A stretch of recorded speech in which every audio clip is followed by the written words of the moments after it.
गणेशाय नमः। श्री विष्णुवे नमः। ओम बुद्धाय नमः। सभी श्रद्धालु भक्तों को मेरा नमस्कार।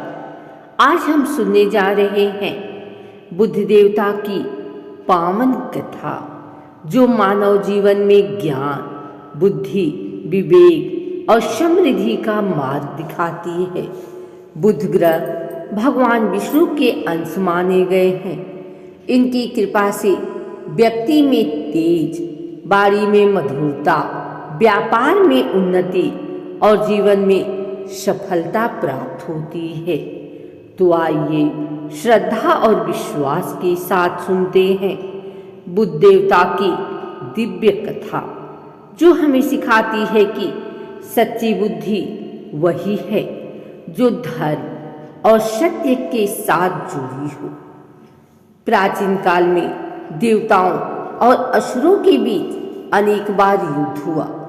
एक बार देवताओं के राजा बृहस्पति और चंद्रदेव के बीच धर्म और मर्यादा को लेकर विवाद उत्पन्न हुआ। बृहस्पति की पत्नी तारा अत्यंत सुशील और पतिव्रता नारी थी, परंतु चंद्रदेव अपनी शोभा और तेज से इतने मोहक थे कि वे तारा पर मोहित हो गए। उन्होंने बार बार तारा को अपने पास आने का निमंत्रण दिया, जिसे तारा ने अस्वीकार कर दिया। लेकिन धीरे धीरे चंद्रदेव का आकर्षण इतना बढ़ा कि तारा उनके पास चली गई। इस घटना से समस्त देवता विचलित हो गए। जब बृहस्पति को यह ज्ञात हुआ कि उनकी पत्नी चंद्रलोक चली गई हैं, तो उन्होंने क्रोध में आकर चंद्रदेव को दंड देने की ठानी। देवताओं और ऋषियों ने समझाया, लेकिन चंद्रदेव ने तारा को लौटाने से मना कर दिया। तब देवताओं के बीच युद्ध की स्थिति बन गई। एक ओर देवगुरु बृहस्पति और दूसरी ओर चंद्रदेव। इंद्रदेव, सूर्यदेव और अग्नि सब ने इस विवाद को सुलझाने की कोशिश की। अंत में ब्रह्मा जी को हस्तक्षेप करना पड़ा। ब्रह्मा जी ने आदेश दिया, हे चंद्रदेव, धर्म और मर्यादा का पालन करो। तारा को उसके पति बृहस्पति के पास लौटा दो। चंद्रदेव ने लज्जित होकर तारा को वापस भेज दिया, परंतु उस समय तारा गर्भवती थी। कुछ समय बाद तारा ने एक तेजस्वी बालक को जन्म दिया। जब बालक का जन्म हुआ तो उसके शरीर से दिव्य आभा फैल गई। सभी देवता चकित रह गए। बृहस्पति ने पूछा, हे तारा, यह बालक किसका पुत्र है? तारा ने लज्जा से सिर झुका लिया और मौन रही। तब ब्रह्मा जी ने कहा, यह बालक चंद्र और तारा दोनों की संतान है, परंतु इसमें विष्णु का अंश विद्यमान है। यह बालक ब्रह्म तेज से युक्त होकर बुद्ध कहलाएगा। देवताओं ने प्रसन्न होकर कहा, यह बुद्ध ही संसार को ज्ञान, विज्ञान और संवाद की शक्ति देगा। इस प्रकार बुद्ध देव का जन्म हुआ। बालक बुद्ध अत्यंत मेधावी थे। बचपन से ही उन्होंने ज्योतिष, गणित, वेद और धर्मशास्त्र में गहरी रुचि थी। उन्होंने महर्षि अंगिरा और ब्रह्मा जी से ज्ञान प्राप्त किया। बुद्ध देव को ज्ञात हुआ कि उनका जन्म विवाद के कारण हुआ था, जिससे देवताओं और ऋषियों का मन दुखी हुआ। उन्होंने यह प्रण लिया कि वे अपनी साधना और ज्ञान से संसार को ऐसा प्रकाश देंगे कि कभी अज्ञान का अंधकार न रहे। वे वन में चले गए और वर्षों तक तपस्या की। भगवान विष्णु उनकी भक्ति से प्रसन्न होकर प्रकट हुए और बोले, हे बुद्ध, तूने तप से अपने कर्मों को पवित्र किया है। अब तुम मनुष्यों के वाणी, बुद्धि और व्यवहार के अधिपति होंगे। जो तेरा ध्यान करेगा वह वाक्पटु, ज्ञानी और समृद्धि होगा। बुद्ध ने प्रणाम किया और कहा, प्रभु, मैं केवल इतना चाहता हूँ कि मेरी कृपा से लोग धर्म और सत्य के मार्ग पर चले। बुद्ध ने बाद में इला नामक कन्या से विवाह किया। इला राजा मनु की पुत्री थी, जो एक बार शिव के श्राप से स्त्री रूप में परिवर्तित हो गई थी। बुद्ध और इला के विवाह से एक पुत्र हुआ, पुरूरवा। पुरूरवा आगे चलकर चंद्रवंश का संस्थापक बना।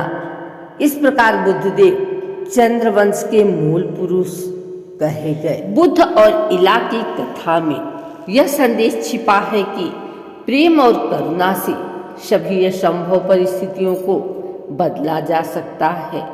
बुद्धदेव अत्यंत तेजस्वी हरिवर्ण के 4 भुजाओं वाले सुंदर और सौम्य रूपधारी हैं। उनके हाथों में तलवार, ढाल, गदा और कमल रहता है। वे सिंह या सिंहासन पर विराजमान रहते हैं। बुधवार उनका विशेष दिन माना जाता है।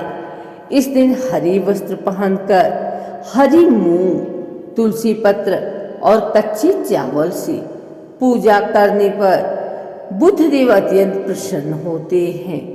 उनकी कृपा व्यक्ति को ज्ञान और विवेक प्राप्त होता है। व्यापार, लेखन, गणना, वाणी और तर्क में सफलता मिलती है। धन संपत्ति और समृद्धि का आगमन होता है। वैवाहिक जीवन में सामंजस्य आता है। कहा जाता है कि एक समय एक व्यापारी बुद्धदेव का भक्त था।